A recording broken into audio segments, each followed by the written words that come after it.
is a dense amount of information. It actually took me quite a lot of time to break it down and to understand just the vastness of the things that can go wrong. And I think that's your point. Whenever I read an article from you, whenever we interact, it's really like this ocean of risk out there, and anything can go wrong at any time. And so compliance almost seems like the thing. And if I've learned anything from you, let's see if it has been the thing that you need to be aware of as a dealer, is that constantly in the back of your mind, you need to know that you have the safety nets. The risks will come, they will take you on, but if you have the structures in place, you should be able to navigate it. That's right.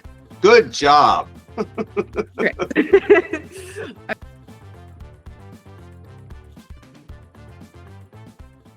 In terms of the lists that you created, and I mean, these are things that you speak about often. It's wonderful in kind of like a sort of depressing way. I don't know if that's the right word, but it's good to see it in practice, but it's also really not good to see it in practice, right? This is not how we want our industry to operate.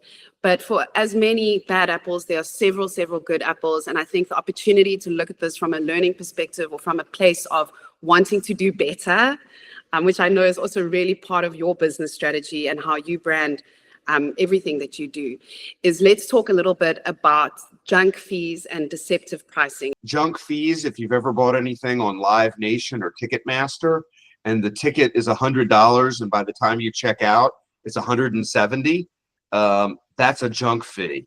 It's something that's not warranted. So I'll use that example outside our industry. Now, inside our industry, if you're selling any product, the dealer is selling any products that don't add value to what the customer is buying.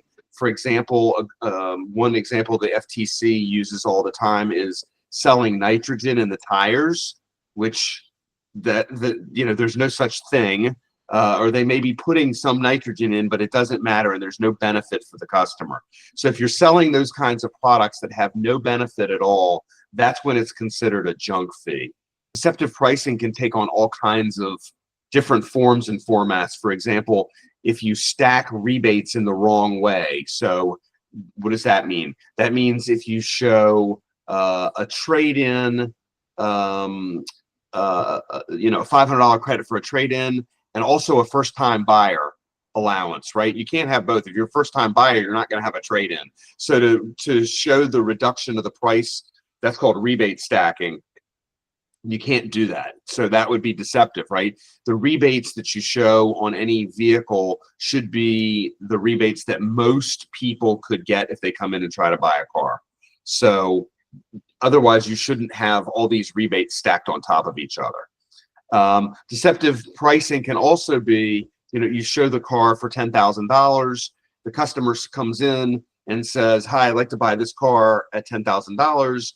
And the dealer says, "Oh, well, we can't sell you, the car is here, but we can't sell it to you at $10,000 because we have all these fees and all the thing." And so it's really only, good news is only $12,000. And the customer says, "But it says I can buy it for 10.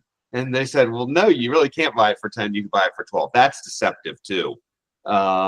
And so there are many different ways that you can be deceptive, but those are kind of the two main ones. So obviously this has to do with the FTC and how the FTC has gone about pursuing what they believe is just and the protection of the consumer. And so multiple dealerships were sued for deceptive practices, for deceptive pricing, for bait and switch tactics and fake reviews, leading to millions in consumer. When we were looking at topics like retention and loyalty and managing the brand of your dealership through the customers that you already served. So does this not just again put forward the argument that customer reviews do really matter? They don't just matter as in a Google star rating. There's so much more. It's indicative of potential hazards in your actual dealership operations.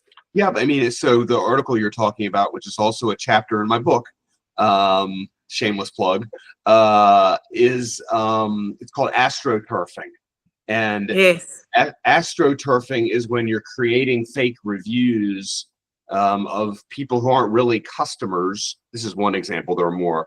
And then posting those online so that you're deceiving consumers, right? If those reviews aren't real and aren't real customers and they didn't buy real cars, then you're deceiving consumers by showing that you have a better star rating than you do.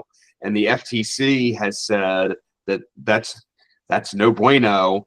You can't do that. And there's a case, I can't remember the name of the case, but there was a vitamin company that had a product on Amazon that they substituted for another product because the good product had thousands of good reviews, but they wanted to sell more of the bad product, so they just swapped out and we're selling, you know, the bad product, I'm using in quotes. And when you looked at the Amazon, you saw, oh, well, this must be great because thousands of people love it. And in fact, it wasn't thousands of people love it. They loved the other product, not the product that they were advertising. So there's all kinds of different ways to manipulate online reviews. But you know, when I was at the dealership, I looked at the online reviews every morning when I got up. And if there was a problem, I was on the phone with the customer, getting them back into the dealership and resolving the issues, because that is how, you know, unresolved customer problems, unresolved employee problems result in lawsuits and regulatory actions, period.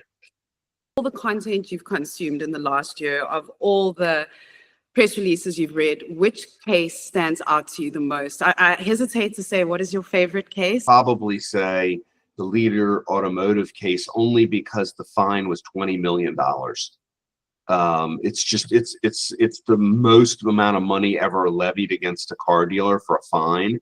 And I think it indicates that the FTC and the attorneys general are very serious about what they're doing. And you're going to see more and bigger numbers in the future, right? I mean, these fines don't go down; they go up. And so I think it was a significant case just because of the number. Sure, dealers should, number one, make sure they have cyber insurance and enough cyber coverage to ensure that if they have a breach, that they've got insurance to cover that breach. So that would be number one. Number two, it's very, very difficult to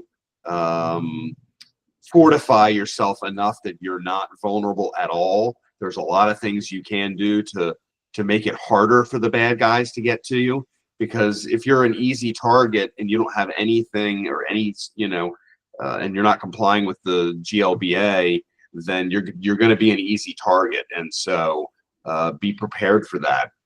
It happens all day, every day, and the bad guys are staying ahead of the good guys, actually, and how that's going.